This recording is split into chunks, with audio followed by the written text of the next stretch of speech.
Welcome back to What Arty Noobs with General Disturbance. This is the Hummel, the Tier 6 German SPG. It's located on the north spawn of Malinovka, and it's under the command of talon1958 of OLIMP, and this is his second submission for the replay of the week, or rather his replay competition with Angelina75. Of course, it's all about the weekend lie-in, and they rather enjoy it actually, because one of them gets to lie in on Sunday morning and the other one has to get up and look after Remy, their little boy. Okay, he's in a good firing position here. He's using the stock howitzer, which is a 15cm howitzer, but it's the same as the one on the Gorilla, the Tier 5 German SPG. 480 alpha, 38mm per 6.7 meters on the burst radius, between 6.5 and 10.5 seconds of stun, but it's very accurate. Rounds out. Direct hit with his first shot, 128. You get more rounds of ammo, you get a faster reload. It just makes more sense all round to have the stock howitzer rather than have the top one. The top one can fire over the entire range of the map, but it has a very low trajectory. And that means that if you're trying to hit the target that's hiding behind a rock, like that one, it's difficult to actually get it to hit the target. The shell will more likely hit the rock rather than the target. At least he managed to get some splash damage, and the Super Chappie went down, and he went down to a T78, so that was a 90mm round that struck him. Over on the other side of the battlefield, we've got a 110 backing into a firing position. He gets hit by the other Arty in our team, which happens to be an M44, and Talon's hit him as well for 99.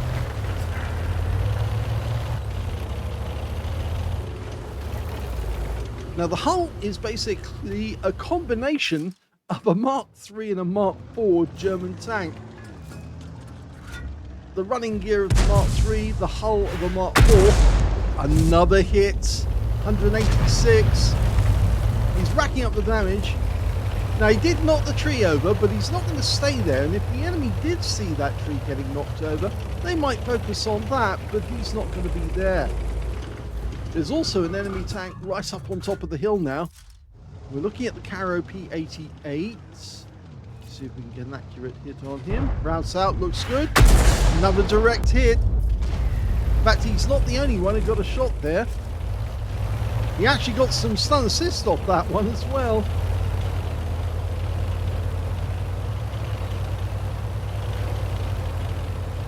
There you can see the other M44 on his team.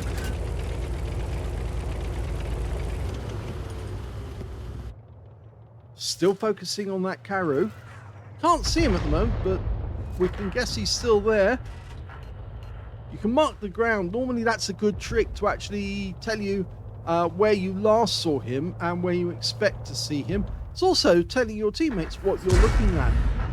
Meanwhile, though, up on top of the hill, we do see that there's now 3 enemy tanks, including an M4A1 FL10, the one with the FL turret, 5 lever. Now, or was it 5 Lille? I think it was, not 5 lever. And that was those tanks are actually made for the Egyptians using the French 75mm gun. Okay, we've got a couple of other tanks. There's the 110 we hit earlier, and that shell landed in front of them, but it looks like we've got an event happening. Something's going to crash up in the north. The bombers are coming in. Our guys are backing, well, they're right in the middle of it actually. These guys are backing away.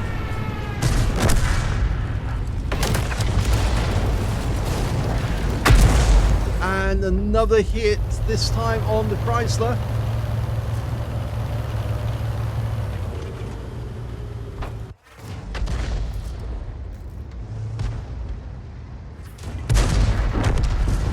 We're 2 up on the enemy at the moment, which is quite good.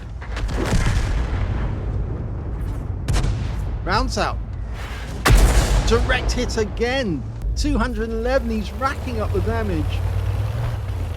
1.5 stun assists so far, 1,274 actual damage.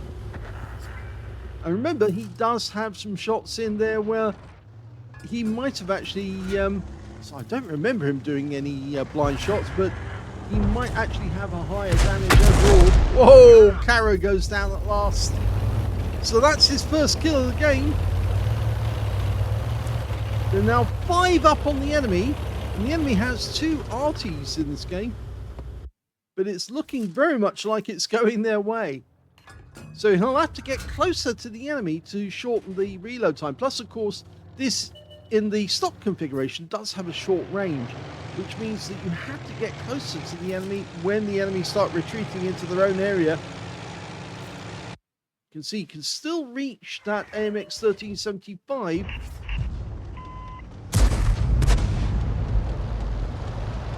Rounds out the T78, looks good shot. Oh, no, he didn't get the kill, but he certainly got an assist on it, because he actually did hit the target just before somebody killed it.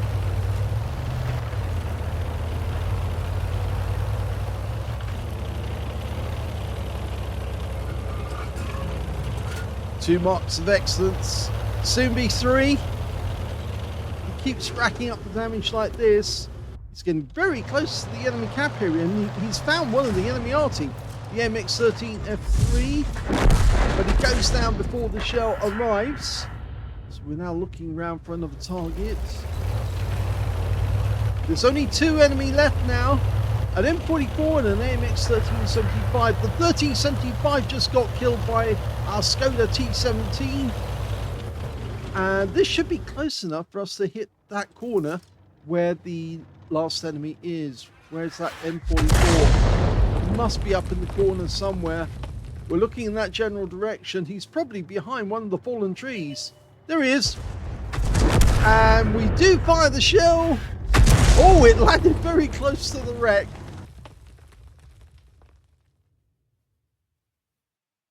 Here's the end of battle stats, and that was the first class tank for talon1958 in the Hummel. He managed to get a bruiser medal for getting at least 5 critical hits. In fact, he got 9 in this one, and his win rate was 2,429, which is very good. And I think that will do him nicely for this game. Let's have a look at the team score. Didn't get the highest damage. That went to a T832, the Terminator tank. He got 2,024 hit points of damage, but he didn't get 20% of the enemy hit pool, and that's why he failed to get a high caliber. Second highest damage went to the Scorpion on our team. That's the plainclothes Scorpion, not the Scorpion G. He got 2,020 hit points of damage. And we've got a third tank, which I think is the Skoda T17, got 1,663 in third place.